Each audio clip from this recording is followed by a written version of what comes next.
E aí galera do Fãs de Esportes, Dorival Júnior divulgou a tão esperada lista de convocados para os próximos compromissos da seleção brasileira, mas sua escolha não passou despercebida.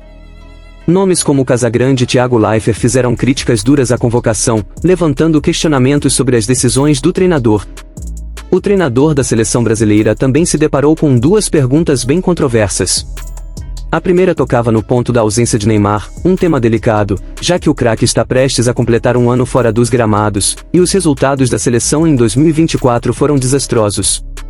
A segunda, talvez mais complicada, questionava o motivo de Vinícius Júnior não conseguir repetir na seleção o mesmo desempenho que tem no Real Madrid. Nesse momento, ficou claro que Dorival estava desconfortável e preferiu evitar uma resposta direta, buscando desviar o foco da polêmica.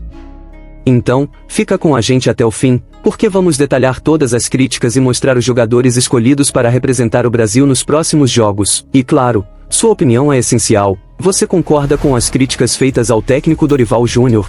E aproveita para se inscrever no canal e deixa o seu like. Isso mesmo, fãs de esporte. Casagrande demonstra total descontentamento com a lista de convocados da seleção brasileira, destacando especialmente nomes como Danilo, Marquinhos, Alisson e Paquetá. Ele não esconde a frustração com a falta de inovação no time, levantando dúvidas sobre a escolha de Danilo como capitão, sugerindo que ele não tem sido decisivo em jogos importantes. Casagrande ainda critica a ausência de jogadores mais jovens e dinâmicos, como Matheus Pereira, e deixa claro que essa insistência em jogadores antigos o desmotiva a acreditar em uma evolução da seleção. Vamos ver como ele colocou isso em suas palavras. Sai a convocação, eu já perco o tesão do jogo. Quer dizer, não que eu tenha tanto tesão assim antes da convocação, mas dá aquela expectativa. Agora não vai ter o Danilo, sabe? Não vai ter o Marquinhos. O Alisson já deu. O Paquetá empaca o meio-campo da seleção. Tem o Matheus Pereira no Cruzeiro, que é um cara mais dinâmico, mais agressivo. Vamos dar uma reformulada. Não. Aí começa. Não é o meu desânimo começa no goleiro, não é no lateral direito. Alisson, eu falo, não é possível, cara. Aí vai pra Danilo, fala, não, gente.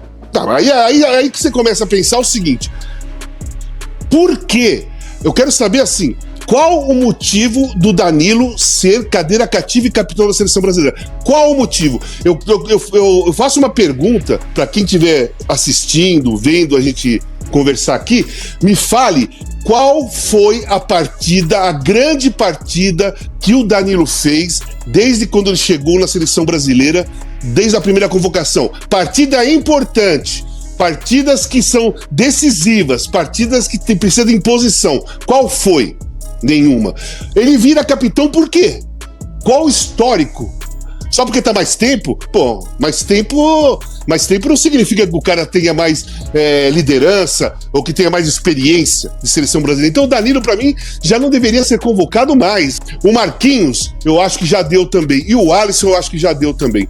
No caso do Paquetá, que foram os 4 caras que eu escrevi na coluna, que eu não convocaria, que me desanimou via convocação, o Paquetá, ele é lento. Ele empaca o meio-campo, ele toca, a maioria das vezes, pro lado e para trás, ele não tem criatividade.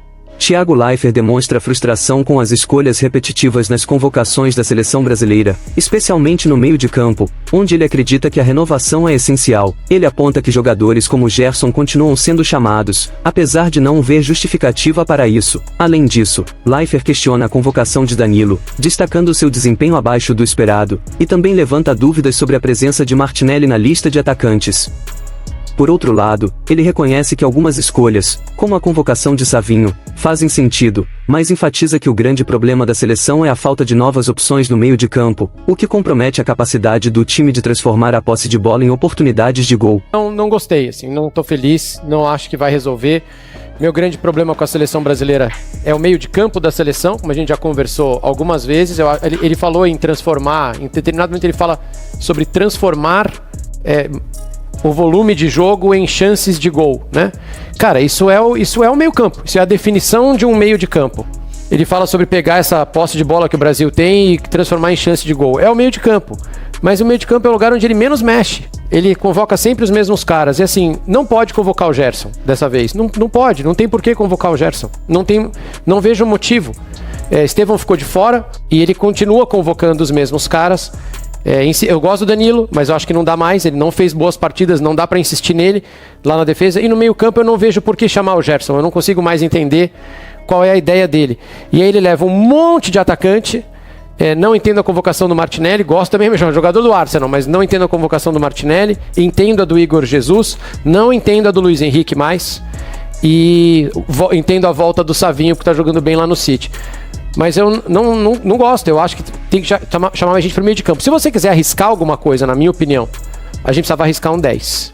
Um Matheus do Cruzeiro, o Alan Patrick do Inter pode ser, já que você está disposto a chamar, Dorival. Quem é que vai criar nessa seleção? Rodrigo está muito sobrecarregado. Eu não vejo por que deixá-lo sozinho. E essa insistência com 4 laterais que, de novo, eu falo isso todas as vezes para vocês, já há alguns anos, se a gente tem um monte de zagueiro bom, botem os zagueiros para jogar. Chamar 2 jovens laterais do campeonato francês, cara, eu não consigo entender, sério mesmo, não tô muito otimista não. Isso mesmo, fãs de esporte, como já foi dito, o grande problema que a seleção brasileira enfrenta está no meio de campo. E o Neymar, nosso principal nome para essa posição, faz muita falta. No começo do vídeo, mencionei que Dorival Júnior foi questionado sobre o quanto a ausência do Neymar impacta o time. Agora, presta atenção na resposta dele. Acredito que nós estamos tendo a percepção do quanto esse jogador ele é importante. E que esses próximos anos, se Deus quiser, a partir do momento em que ele retorne, nós possamos desfrutar de vermos aí um dos grandes jogadores do futebol mundial em um momento que possa ser marcante na carreira dele e da nossa seleção. Vamos aguardar, temos paciência, não tem importância se ele não puder voltar em outubro, novembro ou só em fevereiro. Eu acho que ele tem que estar confiante, atuando e principalmente totalmente zerado em relação a essa lesão que não foi simples e demanda tempo, demanda o respeito aos procedimentos naturais que são feitos para que aí sim ele possa estar em condições. É só questão de aguardarmos, mas que possamos ali na frente desfrutarmos das capacidades e do potencial que tenha um atleta como esse. Uma das questões mais controversas na seleção brasileira, que vem ganhando destaque desde o fim do ano passado, quando veremos o Vinícius Júnior jogar na seleção como joga no Real Madrid. O torcedor está cansado de vê-lo brilhar como um dos melhores do mundo com a camisa merengue, mas decepcionar quando veste a amarelinha. Esse tema também foi levantado para Dorival, e olha só o que ele respondeu. Monique, eu acho que de um modo geral, seria um trabalho de todos nós. Primeiro, não gerarmos uma expectativa excessiva em cima de um garoto. Eu acho que nenhum jogador tem que ter uma obrigação elevada e excessiva de tentar entregar resultados a todo momento. Eu acredito que nós acompanhamos todo o processo em relação ao Neymar, e isso vem acontecendo há anos. E nós próprios, eu acho que vimos que não seria o caminho saudável para que nós criássemos e gerássemos uma expectativa excessiva, depois nós mesmos buscássemos uma frustração em relação àquilo que esperávamos. Eu acho que nós temos que dar tranquilidade ao Vini, como a qualquer outro atleta. Dentro de uma equipe, eu sempre entendi que responsabilidades elas são divididas, desde o presidente dos clubes, hoje da CBF, quanto até o último funcionário. Nós temos que ter as nossas obrigações, as nossas cobranças, sim, por cada função que executemos, porém, tudo isso pautado em cima de um equilíbrio que gere um ambiente saudável e favorável para que o atleta possa desenvolver o seu melhor dentro da capacidade que possui. Se continuarmos com essas cobranças, olha, queremos ver o mesmo jogador de tal momento, de tal situação, e na seleção não acontece. Tem outros que na seleção de repente se desdobram e jogam muito mais do que em clubes. Então, o que eu acredito que nós precisamos temos tranquilidade para que possamos aguardar o momento em que tudo isso desabroche. É natural que todos se preocupem, não é? Que nós estamos conversando a todo instante, buscando soluções, dando liberdade. Eu nunca pedi para termos aqui uma equipe engessada, uma equipe posicional. Eu nunca... Em todas as equipes que trabalhei, eu sempre dou toda a liberdade possível para que o atleta ele tenha sim funções, mas acima de tudo que ele possa executar tudo aquilo que ele imagine e que esteja dentro do seu alcance, desde que ele se responsabilize por cada condição, ele não abra mão em momento nenhum da coletividade, de ser coletivo para a equipe, mas que ele possa usar as suas individualidades em momentos oportunos. É tudo que nós queremos ver. Esse momento todos nós estamos esperando, não só do Vini, mas também um pouco mais do Dorival, um pouco mais do Rodrigo, um pouco mais de cada atleta, um pouco mais de cada membro da comissão. É tudo que nós queremos, porque aí sim nós teremos sim uma equipe forte. E nesse momento eu não tenho dúvidas que aí sim as individualidades farão a diferença, porque o nosso conjunto passará uma confiança maior.